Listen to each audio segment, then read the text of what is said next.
Analisis lingkungan adalah penelusuran kekuatan, kelemahan, peluang, dan ancaman perusahaan sampai kepada pangkalnya.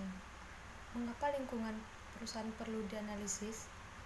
Untuk mengetahui kekuatan dan kelemahan perusahaan serta peluang dan ancaman pada perusahaan, sehingga perencanaan strategi dapat menentukan strategi apa yang akan digunakan oleh perusahaan. Analisis lingkungan terbagi menjadi dua, yakni analisis lingkungan internal dan analisis lingkungan eksternal. Analisis lingkungan internal perusahaan merupakan analisis yang berguna dalam mengidentifikasi kekuatan dan kelemahan suatu perusahaan atas dasar sumber daya dan kapasitas yang dimilikinya.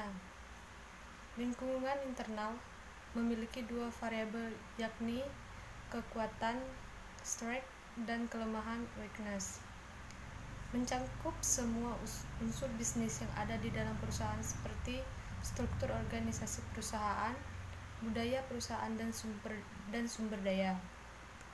Analisis lingkungan eksternal lingkungan merupakan faktor penting yang perlu dikaji dalam penentuan pengambilan suatu keputusan, pengenalan dan pemahaman tentang berbagai kondisi serta dampaknya menjadi hal mutlak yang harus ditelaah lebih lanjut, dikarenakan oleh beberapa hal, diantaranya jumlah dari faktor yang berpengaruh tidak konstan melainkan selalu berubah-ubah, intensitas dampaknya beraneka ragam, serta kondisi eksternal yang berada di luar kemampuan organisasi untuk mengendalikannya. Tujuan analisis lingkungan adalah untuk dapat mengerti dan memahami lingkungan organisasi sehingga manajemen akan dapat melakukan reaksi secara tepat terhadap setiap perubahan.